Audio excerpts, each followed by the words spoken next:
ônibus. Enquanto todos tentavam escapar, Lori testemunhou uma situação terrível. Uma outra vítima do acidente presa num caminhão em chamas. Nós ouvimos os seus gritos. Pelo amor de Deus, alguém me ajuda. E, Jesus, por favor, Deus, eu te amo. Me ajuda a sair daqui. Mas não podíamos ajudá-lo porque o fogo já estava engolindo tudo. As equipes de resgate chegaram minutos depois. Eu só escutava os gritos. E foram os piores que já ouvi. Eu vi uma mulher em meio à fumaça, no banco do passageiro de uma van. A perna dela estava presa e eu sabia que a van ia explodir mais cedo ou mais tarde. E o pior foi quando ela disse: "Não me deixe morrer aqui." Frank Madry precisava encontrar uma maneira de resgatar as pessoas enquanto elas ainda estavam vivas. Mas seu tempo estava se esgotando.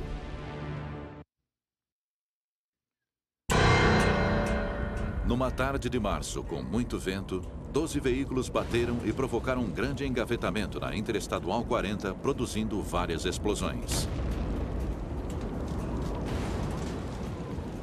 Frank Madry retirou uma van do meio do fogo onde havia uma mulher presa. Ela foi levada para um local seguro e Frank correu para salvar o marido preso embaixo de um semi-reboque que exalava fumaça. Eu me lembro que as pernas dele estavam esticadas e dava até para ver a cintura. Ele ainda estava chutando o ar e quando eu agarrei as pernas dele, puxei, mas ele não se mexeu. Puxei mais forte. E, bem naquele momento, o veículo foi engolido pelas chamas, que eram muito intensas, estava muito quente. E eu tive que soltar. Não consegui mais suportar o calor. Eu tive que me virar e sair dali. Ter que deixar alguém naquela situação foi a pior sensação da minha vida.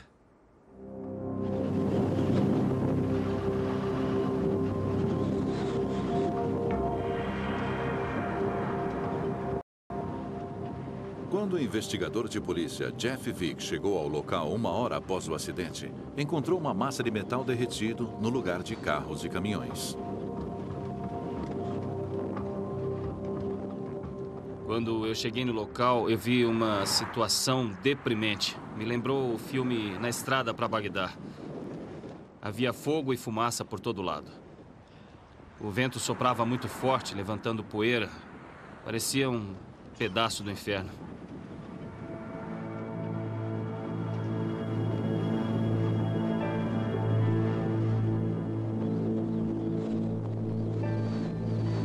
Ao todo, o acidente e as chamas mataram 7 pessoas. Hoje há um monumento no acostamento da Interestadual 40.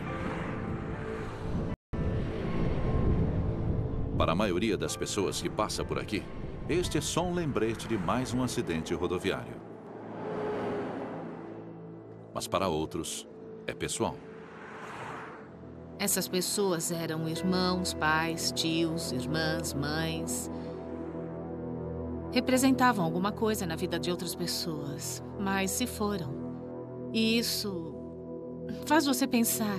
Uma das pessoas envolvidas no acidente era amigo do meu irmão. Ele estava a 80 quilômetros de casa. E eu lembro que meu irmão ligou naquela noite e perguntou: Você sabe se havia uma picape de determinada cor no acidente? Eu respondi: BJ, você nem pode imaginar, não faz ideia de como estava aquilo. Eu disse: não havia como identificar a cor de nenhum dos veículos. Eu não faço a menor ideia. E ele disse que o amigo deveria ter voltado naquela tarde, mas não havia chegado.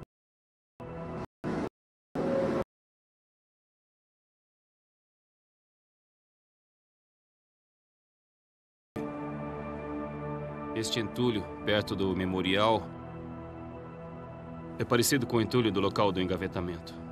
E serve como um lembrete de como esse tipo de acidente pode ser trágico e como podemos sofrer com uma perda devastadora por causa deles.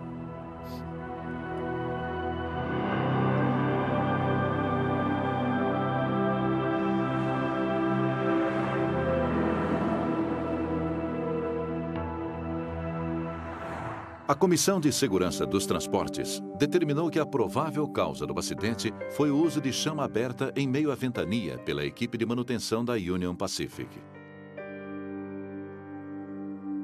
Após o acidente, 5 das famílias das vítimas processaram a empresa. Mas ela, por sua vez, processou outros motoristas e empresas de transporte, alegando que eles haviam entrado na cortina de fumaça em velocidades perigosas. No fim, foi feito um acordo e a responsabilidade dos danos foi compartilhada entre a Union Pacific e várias das empresas de transportes. Eu acho que a companhia ferroviária não deveria ter usado maçaricos com aquele tempo tão seco e ventos tão fortes. E eu também concordo que as pessoas não deveriam ter continuado na estrada depois de ver a fumaça. Na Interestadual 40, a fumaça desencadeou uma desastrosa reação em cadeia que terminou num engavetamento envolvendo 12 veículos. Agora imagine o que ela pode causar dentro de um túnel.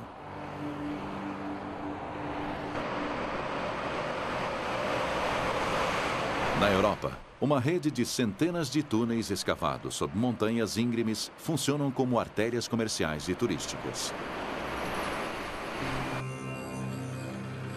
Recentemente, a confiança nessas vias foi abalada por uma série de tragédias. Março de 1999, um grande incêndio no túnel Mont Blanc queimou durante 52 horas, matando 39 pessoas e derretendo veículos inteiros. 3 anos depois, um novo desastre aconteceu no segundo maior túnel do mundo.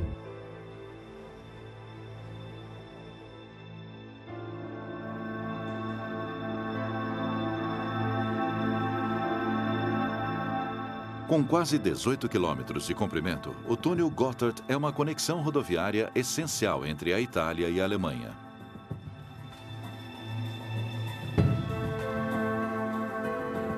Ele era considerado um dos túneis mais seguros da Europa. Até 24 de outubro de 2001.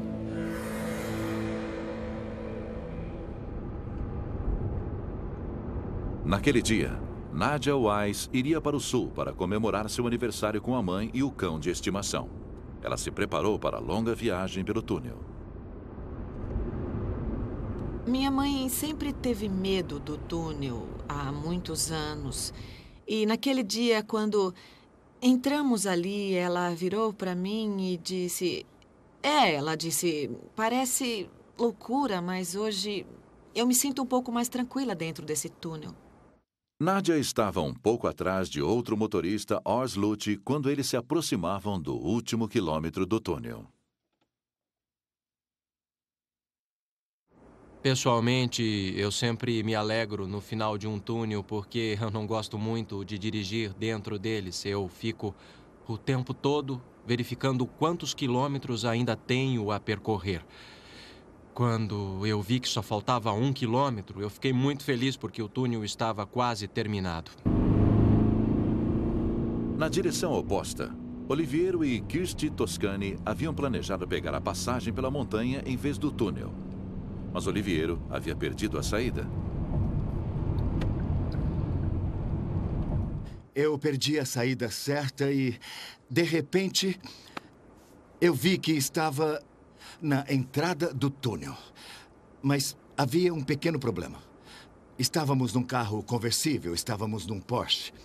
A capota abaixada. Minha esposa começou a reclamar. Ela disse, você ficou louco? Você vai dirigir pelo túnel com a capota abaixada e todo esse cheiro e todo esse tráfego? Fiquei chateada porque não queria entrar no túnel com o meu carro aberto. Enquanto discutiam, os Toscanis perceberam o perigo à sua frente. Eu estava atrás de um caminhão imenso.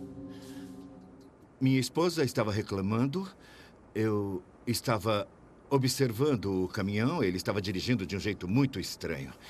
E eu disse a ela, olha só isso, ou esse motorista está bêbado, ou ele deve estar dormindo. O caminhão deu uma guinada. Na outra pista, um motorista desesperado viu que ele ia em sua direção. Os caminhões bateram bem diante dos olhos dos Toscanis. Eu gritei para que ele desse meia volta e saísse dali porque era óbvio que haveria um incêndio. Ela disse, Oliveiro, dê meia volta. Tudo aqui vai pegar fogo. Nós vamos morrer. Oliveiro deu meia volta e correu para sair do túnel. Mas do outro lado do desastre, o tráfego parou. Nem Ors Lute, nem Nadia Wise, que estavam a poucos carros de distância, conseguiam ver o que estava acontecendo. Depois de algum tempo, o motorista de um caminhão que estava bem atrás de mim e algumas pessoas dos carros à minha frente saíram para ver o que estava acontecendo. Segundos depois, um deles voltou e estava correndo. Ele correu em nossa direção, chorando e gritando, saiam já, tentem sair do túnel. Enquanto o fogo engolia os veículos, Nadia Wise e Ors Lute estavam presos num engarrafamento.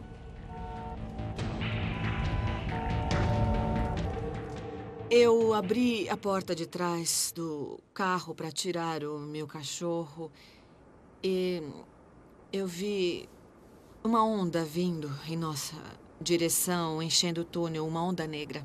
No momento em que eu saí do carro, eu tentei localizar a saída de emergência. Eu vi uma seta indicando para que lugar eu deveria ir.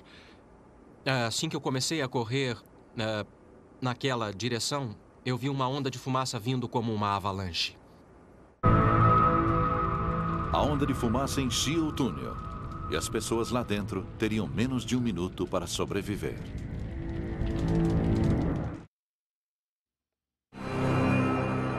Todos os dias, cerca de 20 mil veículos passam pelo túnel Gotthard, uma via de mão dupla.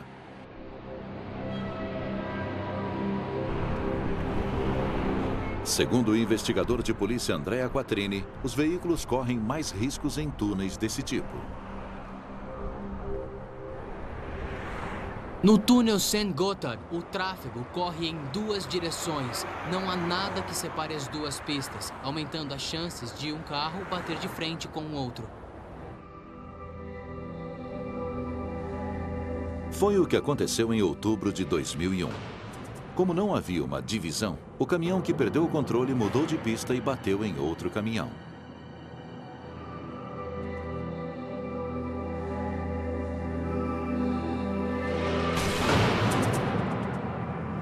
Ele atingiu o tanque de combustível. A gasolina vazou por toda a pista. E uma fagulha do cabo da bateria causou a combustão, o fogo. 2 minutos depois, havia um incêndio no local. Um dos caminhões levava um carregamento de 1.100 pneus. Quando o combustível em chamas chegou aos pneus, a mistura criou uma nuvem negra e espessa de fumaça tóxica. Uma nuvem que ia na direção de Ors Lute como uma avalanche. Quando ele a viu, pulou de volta no carro. Quando eu vi aquela imensa quantidade de fumaça, eu acabei ficando muito nervoso. Eu tremia tanto que quando eu voltei para o carro, eu tive grande dificuldade de colocar a chave na ignição. Enquanto isso, Nadia Wise procurava seu cão, que havia saltado do carro. Mas agora, ela também não conseguia ver sua mãe.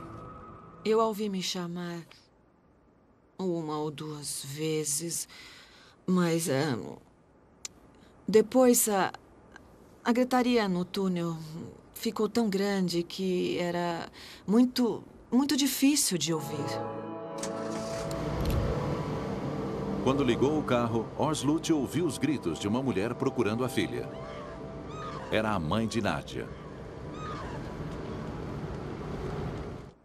A porta de trás abriu e uma mulher entrou gritando e perguntando: ainda tem ar aqui dentro? E nesse meio tempo eu percebi que a fumaça estava vindo em minha direção. Então ela segurou o meu pescoço por trás e disse: a minha filha ainda está no túnel. Eu entrei em pânico, não consegui entender absolutamente nada e saí dali de qualquer maneira. Poucos metros depois eu já não conseguia enxergar mais nada, apesar dos faróis ligados, e aí eu bati em outro carro. Fora do túnel, ao ar livre, Oliviero Toscani e a esposa testemunhavam o desastre de outro ângulo. Nós víamos os buracos que existem ao longo do Gotthard e que servem para ventilar o túnel. Havia fumaça preta que saía por eles. E enquanto nós passávamos por ali, nós pensamos, o que está acontecendo lá embaixo? Estávamos bem acima do desastre. Ironicamente, o mecanismo que deveria salvar as pessoas dentro do túnel as colocou frente a frente com o perigo.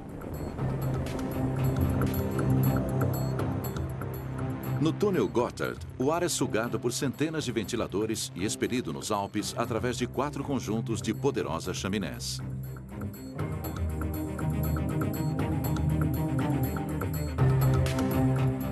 No dia do acidente, os ventiladores foram acionados quando o alarme de emergência detectou os caminhões em chamas. Os ventiladores sugaram a fumaça pelo túnel com força total. Infelizmente, as pessoas presas entre o fogo e as chaminés ficaram bem no caminho de uma onda de fumaça assassina.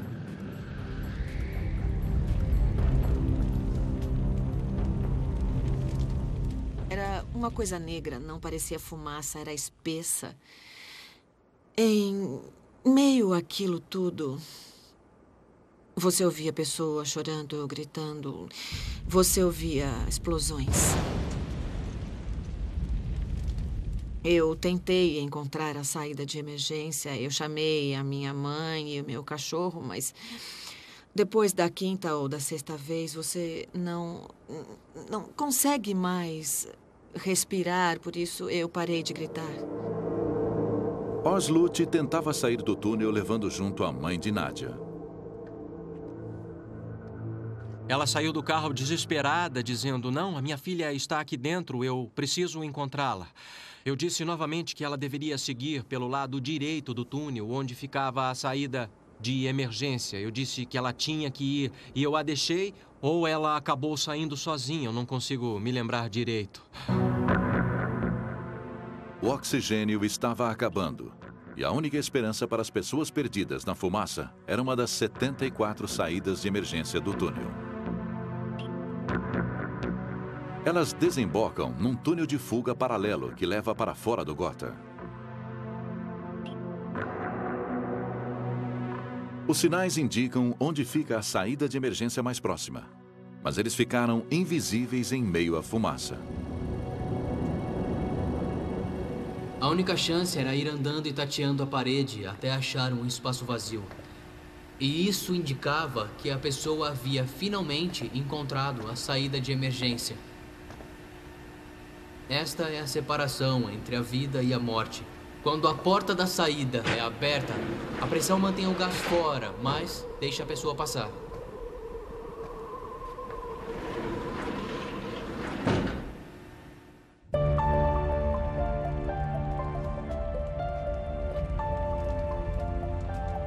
Procurando uma maneira de escapar do túnel em meio ao caos, Nadia encostou a mão em alguma coisa ou alguém.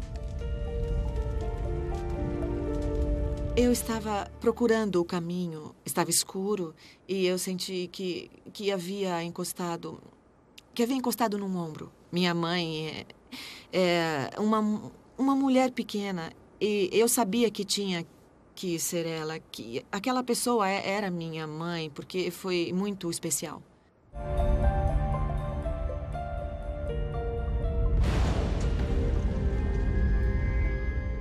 Mas a alegria do encontro durou pouco.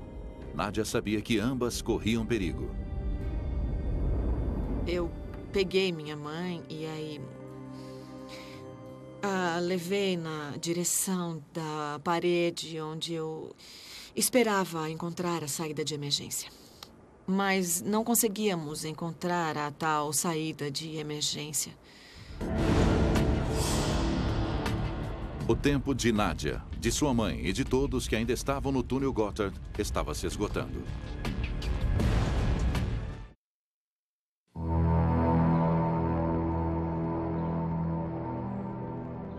Dentro do túnel Gotthard, Nadia Wise e sua mãe procuravam uma saída de emergência. Elas tinham poucos segundos para encontrá-la antes que a fumaça as vencesse.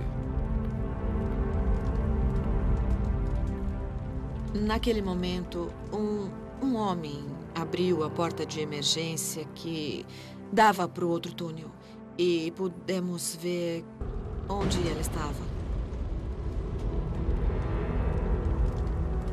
Havia muita gente correndo pelo túnel e aí, por isso, ele manteve a porta aberta para que as pessoas vissem a luz lá de dentro e encontrassem o caminho.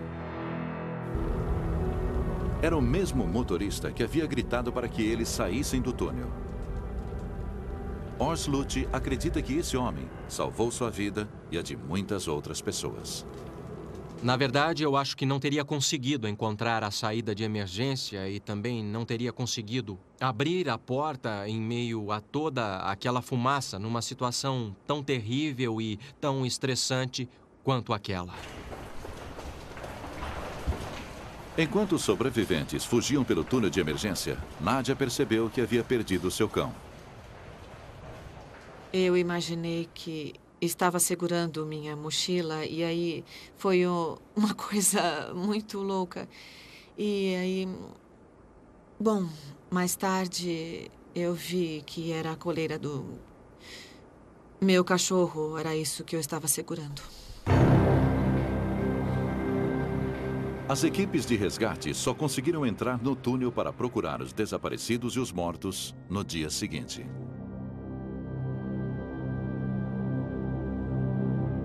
Os investigadores encontraram 11 corpos, mas apenas uma pessoa morreu queimada. A maioria ficou caída no asfalto do lado de fora de seus veículos, morta pela inalação da fumaça. Quando essas pessoas saíram dos carros, já era tarde demais.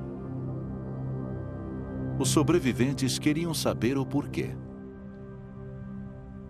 Eu posso dizer que eu lamento muito pelas vítimas que acabaram morrendo, mas com certeza eu não sinto ódio de ninguém.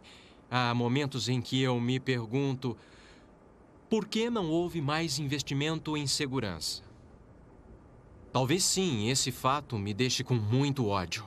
Talvez houvesse um jeito melhor que pudesse proteger mais as pessoas. O que muitos não sabem é que um investimento na segurança do túnel já estava sendo planejado. Uma melhora no sistema de ventilação. Nos meses após o desastre, o túnel ficou fechado e as reformas foram feitas. Hoje, os ventiladores de emergência são abertos apenas sobre o local do acidente, puxando a fumaça somente para cima, impedindo que ela se espalhe pelo túnel. Também foi colocada uma iluminação melhor nas saídas de emergência, para que as pessoas possam encontrá-las com mais facilidade. O motorista que causou o acidente não sobreviveu. Ele foi encontrado morto a poucos passos de uma saída de emergência. Mais tarde, as autoridades constataram que ele estava dirigindo bêbado. O desastre foi o resultado do erro de um único homem. Mas dentro de um túnel de mão dupla como o Gotthard, outros acidentes podem ocorrer.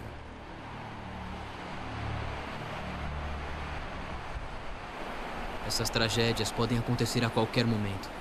Pode estar acontecendo uma agora, enquanto estamos conversando. Então, a melhor maneira de torná-lo mais seguro é abrir um segundo túnel para que o tráfego dentro de cada um tenha apenas uma única direção.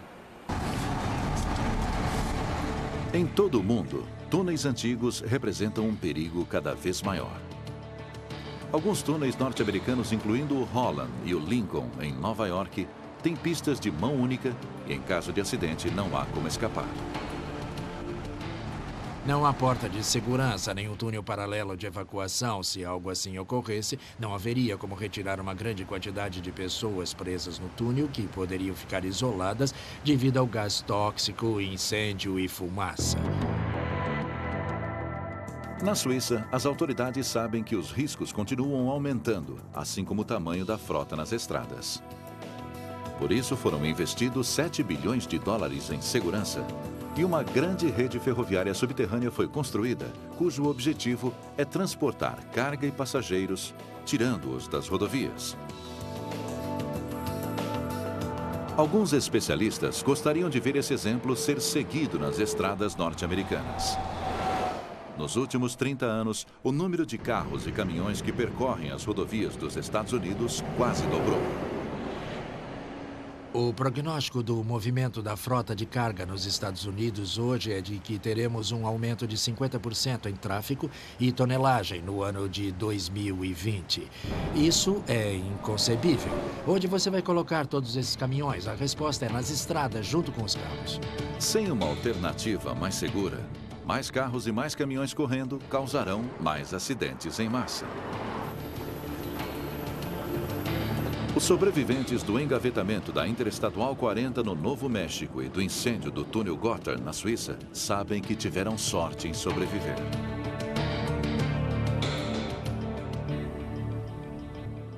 O fato de termos sobrevivido ao acidente sem nenhum arranhão me incomoda. Porque havia muita gente boa entre os que morreram.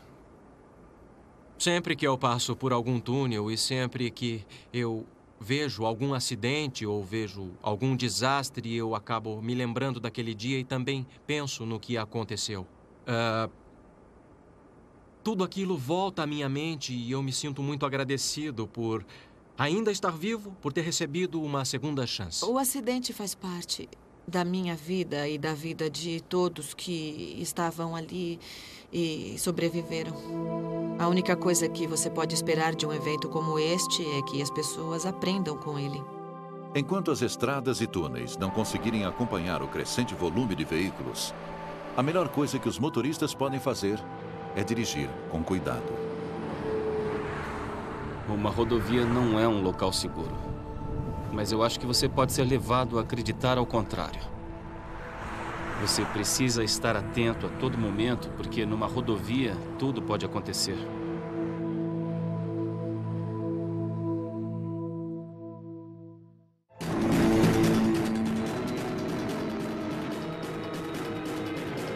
Versão brasileira, DP.